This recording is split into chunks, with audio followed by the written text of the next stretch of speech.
स्वर। अब सबसे पहले हमें ये पता होना चाहिए कि स्वर होते कितने हैं और उनको अलग अलग कैसे कैसे बांटा गया है।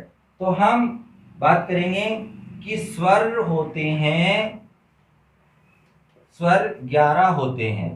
कितने होते हैं? 11 होते हैं।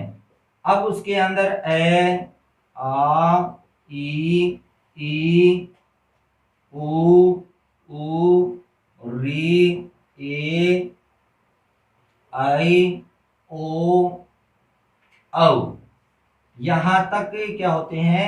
11। 1 2 3 4 5 6 7 8 9 10 11। तो एक स्वर कितने हुए? 11 हुए। अब इन 11 जो हमारे जो 11 स्वर हैं, इनको हमने क्या कर रखा है? 3 भागों में विभाजित कर रखा है। तो पहला मैंने बताया था, पहला जो इसका स्वर का भेद है, स्वर के भेद 3 बताए थे मैंने। इसमें पहला जो ह्रस्व स्वर होता है वो कौन से होते हैं और उनकी क्या परिभाषा है, कौन क्या कहते हैं उसको, कैसे उनके बारे में उच्चारण किया जाता है। तो जिन स्वरों के उच्चारण में, जिन स्वरों के उच्चारण में कम समय लगता है, कम समय लगता है, वह ह्रस्व स्वर कहलाते हैं। अर्थात जिनका उच्चारण करते समय बहुत ही कम समय लगता है, वो कौन से होते हैं? ह्रस्व स्वर, मूल स्वर, या फिर उनको कह सकते हैं हम लघु स्वर। अब लघु स्वर, मूल स्वर या जो ह्रस्व स्वर होते हैं वो कौन कौन से होते हैं? ये संख्या में होते हैं प्यारे बच्चों, 4 होते हैं। कितने होते हैं ये? 4 होते हैं। पहला होता है ए, फिर छोटी ई, फिर छोटा ऊ और फिर री। ये इस प्रकार से 4 मूल स्वर होते हैं जिनकी रचना किसी स्वर के न मिलने से हुई। अर्थात इनका उच्चारण करते हैं तो स्वतंत्र रूप से करते हैं और इनका उच्चारण करते समय बहुत ही कम समय लगता है। मैंने बताया यहाँ कि जब इनका उच्चारण करते हैं तो बहुत ही कम समय लगता है और इनकी जो रचना हुई है वो भी किसी के स्वर के मिलने से नहीं हुई है।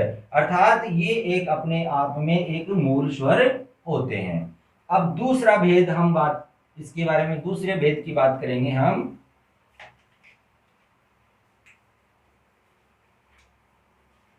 दूसरा भेद है दीर्घ स्वर। दीर्घ स्वर।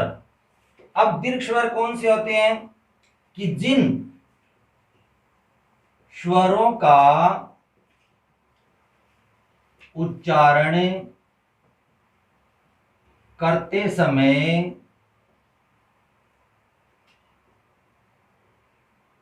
लघु स्वर से दुगुना समय लगता है, दुगुना समय लगता है, वे दीर्घ स्वर कहलाते हैं। दीर्घ स्वर कहलाते हैं।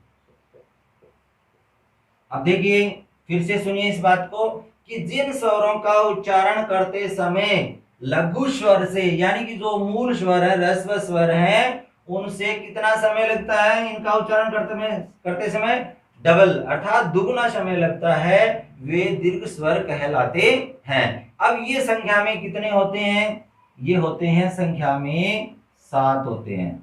संख्या इनकी होती है 7। अब कौन कौन से होते हैं? ए हमने लिख दिया था, उसके बाद में क्या बचा? आ। फिर छोटी ई लिख दी थी, उसके बाद में क्या बची? बड़ी ई। छोटा ऊ ले लिया था हमने, कौन सा बचा? बड़ा ऊ। री हमने उसमें लिख दिया था, उसके बाद में क्या बचा? ए, आई, ओ और औ। ये कितने हुए? 1 2 3 4 5 6 7। तो कितने हुए 7। मैंने यहाँ यही बताया था आप लोगों को कि ये कितने होते हैं, संख्या में 7 होते हैं। यानी कि हमारे जो स्वर होते हैं वो कितने होते हैं, 11 होते हैं, 11 होते हैं। उसमें हमने लघु स्वर के अंतर्गत हमने देखा कितने थे, 4। और फिर दीर्घ स्वर में कितने आ गए, 7। तो 4 और 7 कितने हो गए, 11 हो गए, 11 हो गए। अब हम बात करेंगे फिर प्लुत स्वर की। तो देखिए थर्ड नंबर है वो है प्लुत स्वर। तो प्लुत स्वर क्या होता है इसके बारे में हम देखिए प्यारे बच्चों आगे चर्चा करेंगे हम। प्लुत स्वर कौन से होते हैं। थर्ड नंबर प्लुत स्वर। प्लुत स्वर, प्लुत स्वर जिन स्वरों का उच्चारण करते समय दीर्घ स्वर से भी डबल समय लगे। अर्थात अब जो हमारे लघु स्वर थे इनसे तो 3 गुना और जो दीर्घ स्वर थे उनसे 2 गुना समय। अर्थात प्लुत स्वर का उच्चारण करते समय हमें जो लघु स्वर है उनसे 3 गुना समय लगता है और दीर्घ स्वर से 2 गुना समय लगता है। इनको हम क्या कहते हैं, प्लुत स्वर कहते हैं। अब इनका उपयोग है ना प्यारे बच्चों, उपयोग किसी को बुलाने के लिए किया जाता है। अर्थात इनका उच्चारण है वो किसी को, आपने देखा होगा कि हम दूर से पुकारते हैं तो आवाज है वो थोड़ी सी क्या हो जाती है, लंबी हो जाती है, खिंच जाती है। जैसे ओम राम।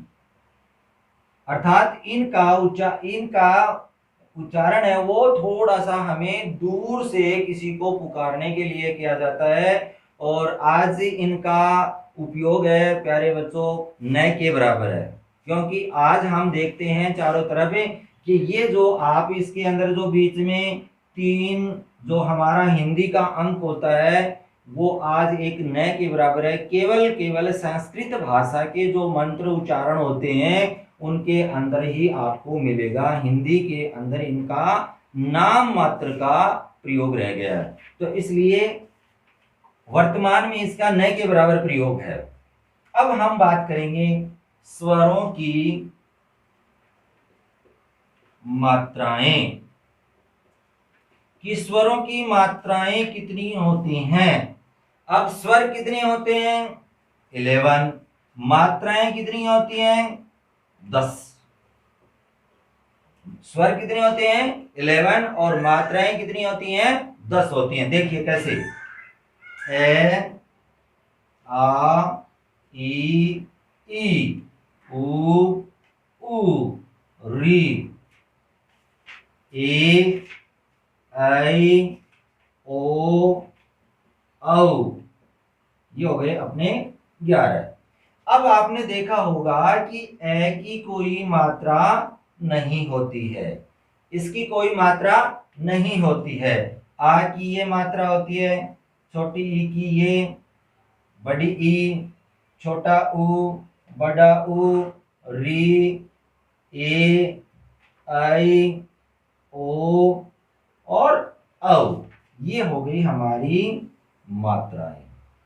अब आप कहेंगे कि ये क्रॉस, इसकी जगह हम क्या लिखते हैं, इसकी जगह हम जब भी किसी की व्यंजन की बारखड़ी लिखते हैं तो उसके अंदर क्या करते हैं, इस ए को इस व्यंजन के अंतर्गत लिख देते हैं। जैसे ही ए की जगह हम क्या करेंगे, कोई व्यंजन लिखेंगे और व्यंजन के नीचे आपको पता ही है उसके अंदर स्वर बाद में मिलता है, जब उसका उच्चारण करते हैं तब उसके अंदर क्या होता है, कोई स्वर मिलाते हैं। और अब इनकी जैसे स्वरों के का योग जब जोड़ा जाता है, स्वरों को इनके साथ में व्यंजनों को जब स्वरों के साथ में जोड़ा जाता है तो वो क्या होती हैं, उनकी मात्राएं होती हैं। जैसे नाम लिखना है हमें काजल, तो काजल के अंदर ये जो मात्रा लगी हुई है वो किसकी है, आ की। लिख दिया कोमल, तो अब इसके अंदर क के अंदर क्या मिला हुआ है, क के अंदर मिला हुआ है ओ, तो ये जो मात्रा है वो किसकी है, ओ की। तो इस प्रकार हमने जाना कि स्वरों की मात्राएं कितनी होती हैं, 10 होती हैं, और स्वर कितने होते हैं हमारे 11 होते हैं। तो इस प्रकार से हमने जाना प्यारे बच्चों कि स्वर कितने होते हैं और वो कौन कौन से होते हैं, उनके कितने प्रकार होते हैं और किस प्रकार से हम उसको लिखते हैं।